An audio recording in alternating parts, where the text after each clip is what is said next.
Catecismo da Igreja Católica, números 402 a 409, dia 14 de fevereiro. Vamos ler e meditar sobre as consequências do pecado original para nós, para a nossa humanidade. Todos os homens estão implicados no pecado de Adão. São Paulo o afirma: pela desobediência de um só homem, todos se tornaram pecadores. Romanos 5:19. Como por meio de um só homem o pecado entrou no mundo, pelo pecado a morte, assim a morte passou para todos os homens, porque todos pecaram. A universalidade do pecado e da morte, o apóstolo põe a universalidade da salvação em Cristo. Assim como da falta de um só resultou a condenação de todos os homens, do mesmo modo, da obra de justiça de um só, a de Cristo, resultou para todos os homens a justificação que traz a vida.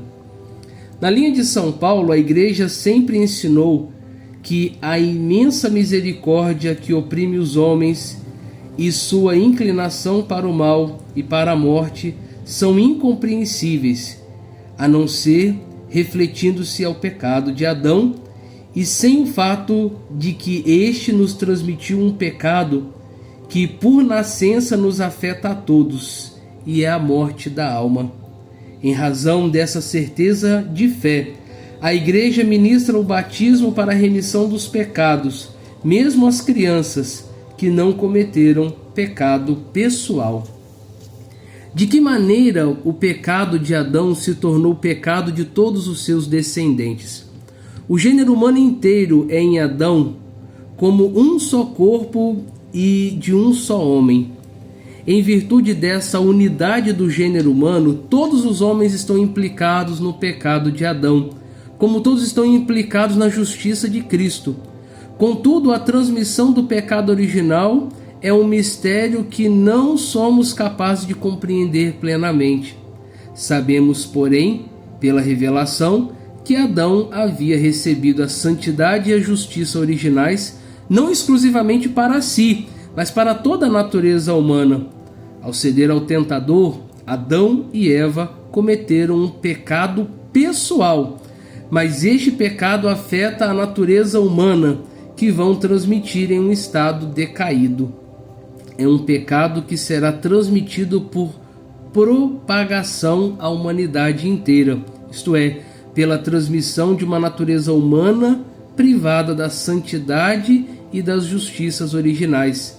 E é por isso que o pecado original é denominado pecado de maneira analógica.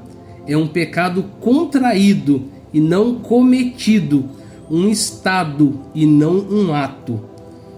Embora próprio de cada um, o pecado original não tem em nenhum descendente de Adão um caráter de falta pessoal. É a privação da santidade e das justiças originais.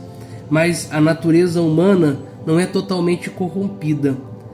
Ela é lesada em suas próprias forças naturais, submetida à ignorância, ao sofrimento e ao império da morte, inclinada ao pecado. Essa propensão do mal é chamada de concupiscência.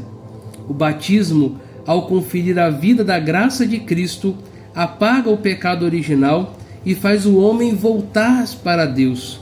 Porém, as consequências de tal pecado sobre a natureza, enfraquecida e inclinada ao mal, permanecem no homem e o inclinam ao combate espiritual. A doutrina da Igreja sobre a transmissão do pecado original adquiriu precisão sobretudo no século V, em especial sobre o impulso da reflexão de Santo Agostinho contra o pelagianismo, e no século XVI, em oposição à Reforma Protestante. Pelágio sustentava que o homem podia, pela força natural de sua vontade livre, sem a ajuda necessária da graça de Deus, levar uma vida moralmente boa. Limitava assim a influência da falta de Adão de um mau exemplo.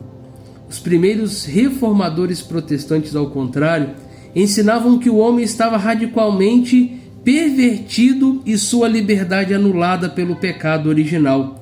Identificavam o pecado herdado por cada homem como a tendência ao mal, concupiscência, que seria insuperável.